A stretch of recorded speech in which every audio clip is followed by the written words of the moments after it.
The wind at night did not merely blow, it shrieked across the plains of the Montana Territory, a vengeful spirit seeking any crack in the armor of the living to slip its icy fingers through. In the center of this white, swirling purgatory, a splash of pale pink fabric fluttered against the snow, a fragile flower doomed to wither in the frost. Mai sat slumped against the rough bark of a dormant oak tree, her breath hitching in shallow, painful clouds.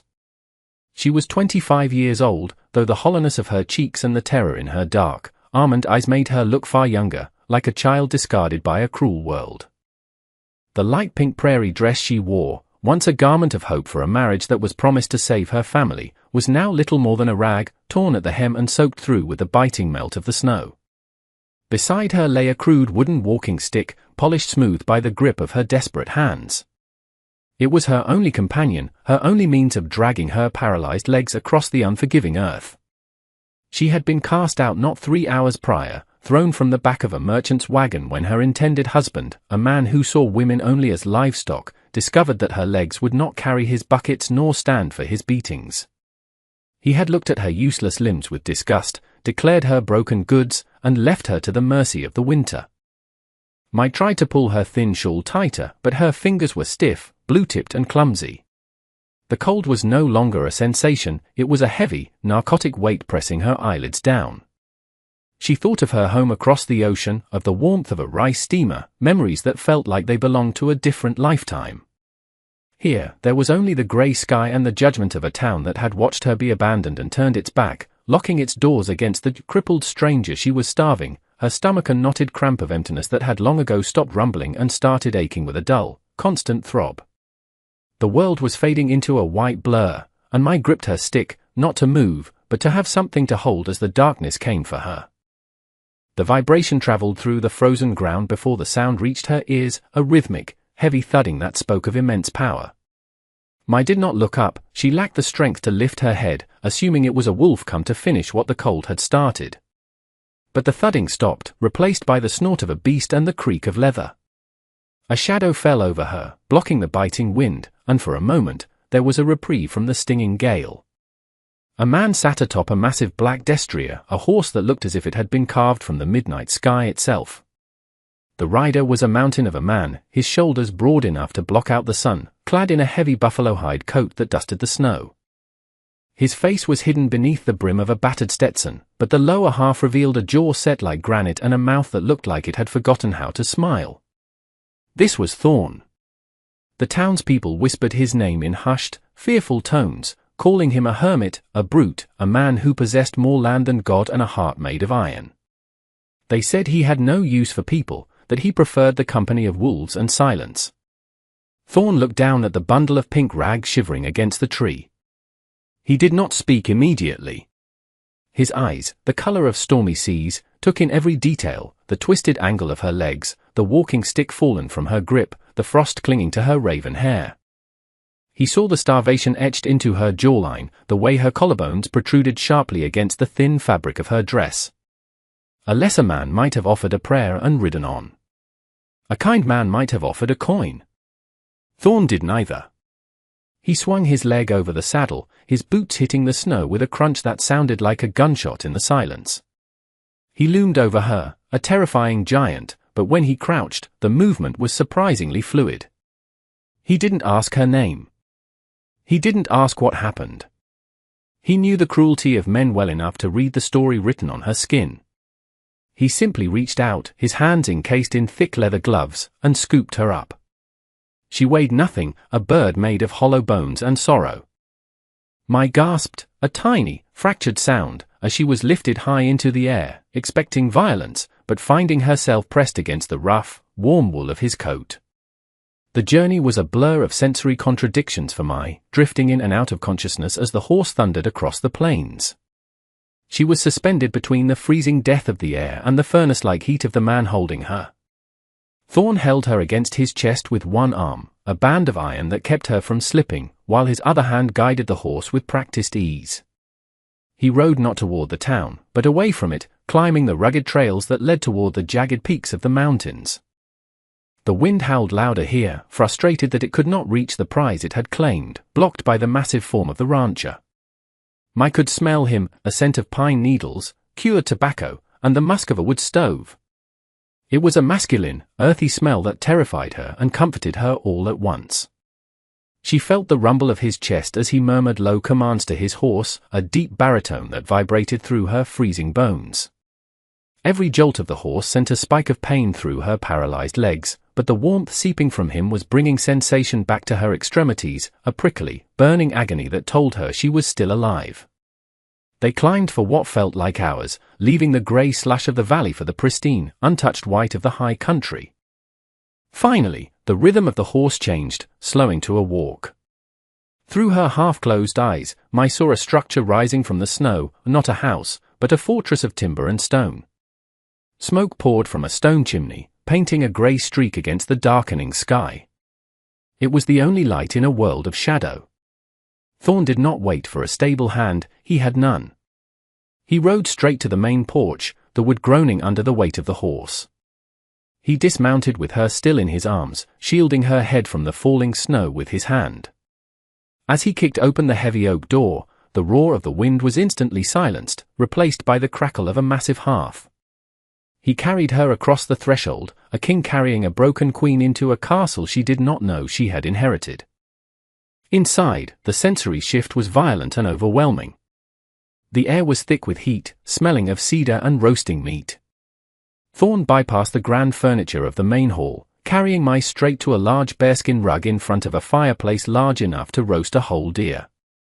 He knelt, placing her down with a gentleness that belied his size.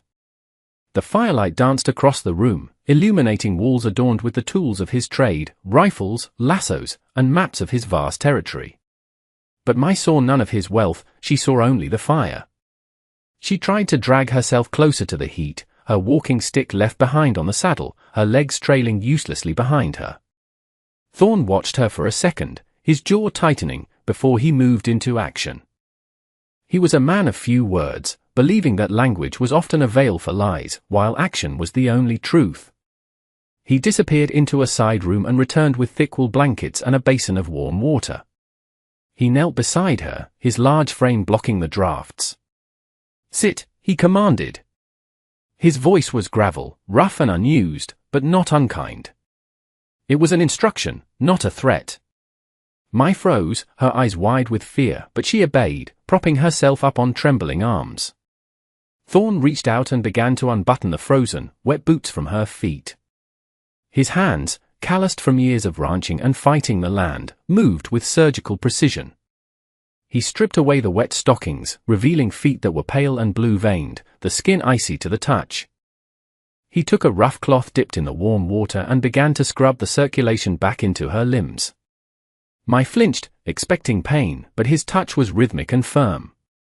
He did not look at her legs with the disgust her intended husband had shown, he looked at them as one would look at a damaged fence or a sick calf, something that required fixing, something that required care.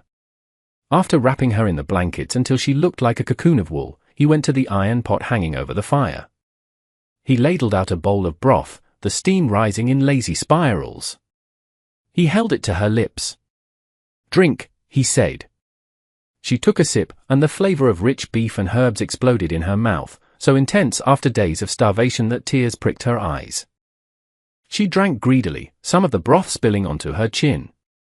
Thorn did not scold her, he simply wiped it away with his thumb, his eyes lingering on her face for a moment longer than necessary. The morning light broke through the heavy velvet curtains, slicing across the room in beams of dust motes and gold. Mai woke with a start, her heart hammering against her ribs, instinctively reaching for her walking stick before realizing she was not in the snow. She was in a bed, a massive four-poster bed made of dark mahogany, buried under layers of down quilts. The mattress was softer than anything she had ever touched, sinking under her slight weight. For a moment, she thought she had died and gone to the ancestors, but the dull ache in her paralyzed legs grounded her in reality. She pushed herself up, her arms shaking. The room was silent, save for the ticking of a grandfather clock in the corner. She looked down at herself. She was wearing a clean, oversized flannel shirt that smelled of him. Her pink dress was gone. Panic flared in her chest, but then she looked out the window. The view was breathtaking, miles of snow-covered valley, pine trees bowing under white caps, and in the distance, herds of cattle moving like a dark river across the white land. And there was Thorn. He was outside, stripped to his shirt sleeves despite the freezing air, swinging an axe with rhythmic, terrifying power. He was splitting logs, the wood exploding apart with every strike. Mai watched him, mesmerized. He moved with a competence that was almost hypnotic, his body a machine of muscle and leverage. He stopped, wiping sweat from his brow, and looked up at the window, as if he could feel her gaze. Their eyes locked through the glass. He didn't wave or smile. He simply drove the axe into the chopping block and walked toward the house. Moments later, the door to the bedroom opened. He filled the frame, bringing the cold air in with him. He held a tray with fresh bread, cheese, and coffee. He set it on the bedside table. Mai found her voice, raspy and unused. You saved me," she whispered, her English broken and accented. "I have nothing to pay you." "I am." Broken. Thorn looked at her, his expression unreadable. He poured the coffee, the dark liquid swirling in the china cup. He looked at her useless legs hidden under the quilt, then up to her eyes, which burned with a fierce, terrified pride. "I didn't ask for payment," he said, his voice a low rumble that seemed to settle in the floorboards. "And you ain't broken." Just bent. He turned to leave, pausing at the door. "Eat. You're too thin. The wind will blow you away, and I ain't chasing you down again." Weeks turned into a season of quiet transformation, the harsh winter slowly yielding to the tentative, weeping thaw of early spring. The cabin, once a fortress of solitude for Thorn, had become a sanctuary of shared silence and subtle rhythms. Mai, though her legs remained still and lifeless, found that her hands held a magic of their own. She insisted on earning her keep, refusing to be a mere guest in the house of the man who had pulled her from the snow. She took to mending Thorn's clothes, her needle flashing like silver lightning through the heavy canvas and wool. She sat by the fire, the light casting a golden halo around her raven hair, working with a concentration that made Thorn pause in his own labors just to watch her. He would sit in his leather armchair, a book resting forgotten on his knee, mesmerized by the delicate strength in her fingers, fingers that had once been blue with death but were now nimble and warm. The romance between them was not spoken in sonnets but in the language of service. One evening, Thorn returned from the stables with a bundle of smooth cedar planks under his arm. Without a word, he spent the night measuring and sawing, the sound of his labor filling the room with a comfortable noise. By morning, he had constructed a sturdy, gentle ramp leading from the main room to the porch, and another leading down to the garden patch that was just beginning to peek through the frost. He didn't announce it with fanfare. He simply walked over to where she sat, scooped her up with that familiar, breathtaking ease, and carried her to a cushioned chair he had placed on the porch. "Fresh air," he rumbled, looking out at the mountains rather than at her, "is good for the blood." Mai looked at the ramp, then at the man who stood like a sentinel beside her. Tears welled in her eyes, not from sadness, but from the overwhelming realization that he had reshaped his world to fit her brokenness. She reached out, her hand hovering before settling tentatively on his forearm. The muscle beneath the sleeve tensed, then relaxed, accepting her touch. It was the first time she had initiated contact, a soft, silent thank you that echoed louder than any shout. The peace of their isolation was fractured on a Tuesday, the day the mail coach finally broke through the mud-slicked roads to the valley below. Thorn had ridden down to the settlement for supplies, leaving Mai with a loaded rifle within reach, a testament to the danger of the frontier and his trust in her fierce will to survive. When he returned, the air in the cabin shifted, heavy with an unspoken threat. He moved with a restless energy, pacing the floorboards like a caged panther. Mai watched him from her spot by the hearth, sensing the storm brewing behind his storm-colored eyes. Finally, he spoke, his voice dropping to a register that vibrated in her chest. "There's talk in town," he said, turning to face her. "The man who left you." The merchant Mai felt her blood turn to ice. The memory of the wagon, the cold, and the cruel laugh of her intended husband came rushing back, suffocating her. She gripped the arms of her chair until her knuckles turned white. Thorn saw the terror seize her, and in 2 strides, he was kneeling before her, engulfing her small trembling hands in his massive, calloused ones. He's telling people you died, Thorne said, his voice dropping to a fierce whisper. He's playing the grieving victim to garner sympathy and credit at the store. He doesn't know you're here. The intimacy of the moment was intense. His face was inches from hers, his eyes searching hers for the strength he knew was there. He will not touch you, my. I would burn this mountain to ash before I let him near you. The promise hung in the air, absolute and terrifying. For the first time, Mai saw not just a savior, but a man who had claimed her as his own, not as property, but as a precious, vital part of his existence. She leaned forward, resting her forehead against his shoulder, breathing in the scent of rain and leather. I am not afraid, she lied, her voice shaking. As long as I am with you. Thorne brought a hand up to stroke her hair, a gesture so tender it felt like a caress of the soul. You are with me, he vowed. Always. The confrontation was inevitable, a collision of past and present that arrived with the rumble of a carriage wheel. A week later, a fancy rig pulled up the muddy drive, carrying the town sheriff and the merchant, a man named Mr. Gantry. Gantry was a slick, corpulent man in a suit that cost more than a farm, his face flushed with the arrogance of petty power. They had come on a rumor, a whisper from a stable boy who had seen Thorne buying bolts of pink silk. Thorne met them on the porch, his body a barricade blocking the door. He didn't hold a weapon, he didn't need to. His very presence was a threat. Mai sat just inside the open door, hidden by the shadows, listening, her heart hammering against her ribs like a trapped bird. We heard tell of a woman, Gantry sneered, his voice oily and false. A crippled thing. My property, as it happens. I feared she had perished, but if she is here, I have come to collect her. She has debts to work off, legs or no legs. The sheriff looked uncomfortable, shifting in his saddle, but Gantry pressed on, stepping onto the first step of the porch. Thorne didn't flinch. He didn't shout. He simply stepped down one level, placing himself chest to chest with the smaller man, looking down with a disdain that could wither crops. There is no property here, Thorne said, his voice a low growl that sounded like stones grinding together. There is only the lady of this house. And she is not for the likes of you. Gantry laughed, a shrill, nervous sound. Lady? The cripple? She's damaged goods, Thorne. Worthless. Inside the cabin, Mai heard the word, worthless, and something inside her snapped. It was not a break, but a hardening. She grabbed her walking stick, dragged herself to the doorway, and pulled herself upright against the frame. She stood there, swaying slightly, beautiful and fierce in the dress Thorne had given her. I am not goods, she called out, her voice clear and ringing like a bell in the crisp air. Gantry's jaw dropped. Thorne turned to look at her, and the pride on his face was so radiant it almost blinded her. He looked back at Gantry. Get off my land, Thorne said softly. Before I forget that I am a civilized man. The threat was final. Gantry, sensing the violence coiling in Thorne's muscles, scrambled back to the carriage, retreating like a beaten cur.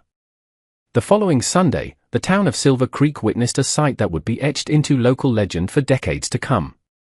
Thorne, the recluse who despised society, rode into town not alone, but driving a fine buckboard wagon. Beside him sat Mai. She was not hiding. She wore a dress of deep crimson silk, a color of luck and joy in her culture, her hair pinned up with combs of silver. She held her head high, her posture regal despite the paralysis that bound her legs. Thorne stopped the wagon in front of the church just as the service was letting out. The crowd fell silent. The townspeople, who had whispered and judged, who had locked their doors against a starving girl, now stared in awe. Thorne climbed down and walked around to her side. He did not hustle her out of sight. He lifted her down with deliberate, reverent slowness, holding her close to his chest for a moment longer than necessary, letting the whole town see the way he looked at her, as if she were the sun and he was the earth turning toward her. He placed her in her wheelchair, a custom creation he had spent nights building, with wheels that moved smoothly over the boardwalk. He pushed her into the general store, the bell chiming brightly. He bought her the finest chocolates, new ribbons, and books. When the shopkeeper's wife, a woman who had once turned Mai away, stammered a greeting, Mai met her gaze with a calm, forgiving grace. Good day to you, Mai said softly. It was the ultimate vindication.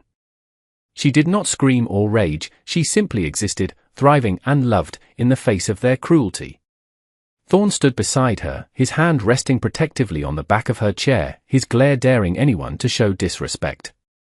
In that moment, the town realized that the monster on the mountain possessed more humanity than all of them combined, and the crippled girl possessed more dignity than they could ever hope to buy. The ride back to the ranch was bathed in the golden light of the setting sun, the sky painted in hues of violet and burnt orange. The tension of the public display had melted away, leaving a quiet, vibrating intimacy between them. When they arrived home, Thorn did not take her inside immediately. He carried her to the porch swing, sitting beside her as the twilight deepened over the valley. The air was cooling, but the warmth between them was palpable. Thorn took his hat off, turning it in his large hands, looking vulnerable for the first time.